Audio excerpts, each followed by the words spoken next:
ኤአይ መጠቀም ትፈልጋላችሁ፣ ነገር ግን የትኛውን ከየት እንደምትጀምሩ ግራ ገብታችኋል። እውነት ነው። በዚህ ቪዲዮ እንደ ጀማሪ ልትጀምሯቸው የሚመክራችሁን 5 ነፃ ወይም ፍሪ ፕላን ያላቸው ኤአይ ቱሎችን እንመለከታለን እና በመጨረሻ ከነዚህ 5 ውስጥ ለእርሶ የትኛው እንደሚስማማ እና የትኛውን መጀመሪያ መማር እንዳለብዎ ነግራችኋለሁ። ቀጥታ ወደ ቪዲዮ። የመጀመሪያው ቻት ጂፒቲ ነው። ቻት ጂፒቲ በተለይ ለጀማሪዎች በጣም ጥሩ ኤአይ ቱል ነው። ከኤአይ ጋር በቀላሉ በመነጋገር ጥያቄ መጠየቅ፣ ለምሳሌ እንደ ተማሪ ከሆናችሁ አንድ ከባድ ትምህርት በቀላሉ ቋንቋ እንዲያብራራላችሁ መጠየቅ ትችላላችሁ።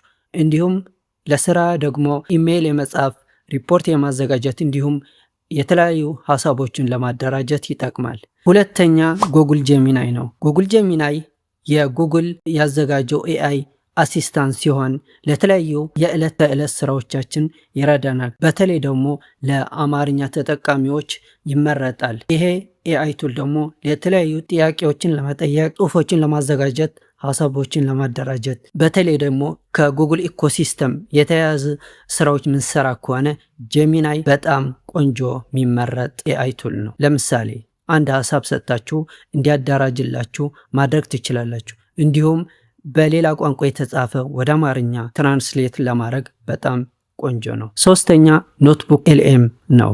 ኖትቡክ ኤልኤም ላይክ እንደ ቻት ጂፒቲ እና ጄሚናይ የመሳሰለ ኤአይ ቱል ሆኖ ግን የሚለየው ነገር አለ።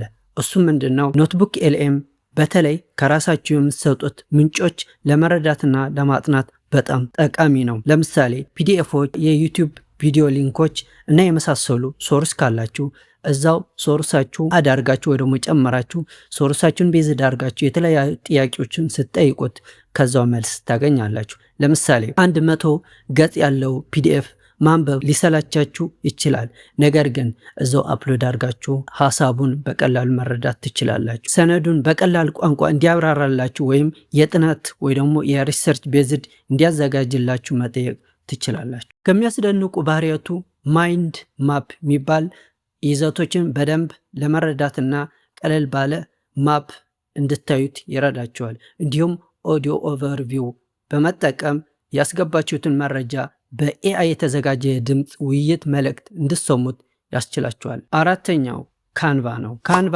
ኤአይ ጽሁፍ ብቻ አይወሰንም፣ ምስል እና ዲዛይኖች፣ የተለያዩ ቪዲዮዎችን ለመፍጠር ወይ ደግሞ ክሬኤት ለማድረግ ያግዘናል። እዚህ ላይ ካንቫ በተለይ ለማህበራዊ ሚዲያ ተጠቃሚዎች ወይ ደግሞ ኮንተንት ክሬኤቶች እና ለጀማሪዎች በጣም ምቹ ነው። ለምሳሌ ዩቲዩብ ተምኔል ለማዘጋጀት፣ ኢንስታግራም ፖስት ለማድረግ፣ ፕሬዘንቴሽን ለማዘጋጀት እንዲሁም ቀላል የሆኑ ቪዲዮዎችን ለማዘጋጀት ካንቫ በጣም ጠቃሚ ነው። የመጨረሻውና 5ኛው ፐርፕሌክሲቲ ኤአይ ነው። አዲስ መረጃ መፈለግ ከፈለጋችሁ ይህ ኤአይ ቱል በጣም ጠቃሚ ነው። ከተለመደው ሰርች ኢንጂን ጋር ሲነጻጸር ጥያቄዎችን ከነሶርሳቸው ሶርስ ቤዝድ አድርጉ።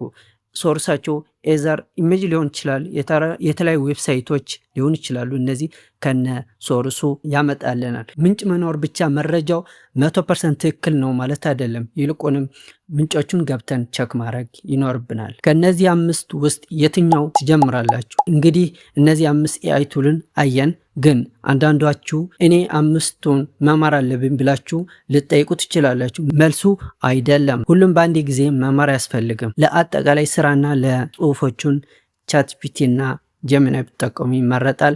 ለፒዲኤፍ እና ሰነዶች ሪሰርች ኤሪያ የተያዘ ደግሞ ኖትቡክ ኤልኤም ይመረጣል። ለዲዛይን እና ለኮንተንት ይዘቶች ካንቫ፣ እንዲሁም ለአዳዲስ መረጃዎች ወይ ደግሞ ሪሰርች ቤዝድ ለሆኑ ከነሶርሳችሁ ከፈለጋችሁ ፐርፕሌክሲቲ ብትጠቀሙ ይመከራል። ዋናው ነገር ኤአይ ቱል ስንት እንደምናውቅ ሳይሆን በትክክለኛው ጊዜ ትክክለኛውን ኤአይ ቱል መምረጥ እና መጠቀም ነው። ከነዚህ 5 ኤአይ ቱሎች ውስጥ እርሶ የትኛው መጀመር መጠቀም ይፈልጋሉ? ከታች ኮሜንት ስር ያስቀምጡልኝ። ቀጣይ እስከምንገናኝ ሰላም ይሰንብቱ።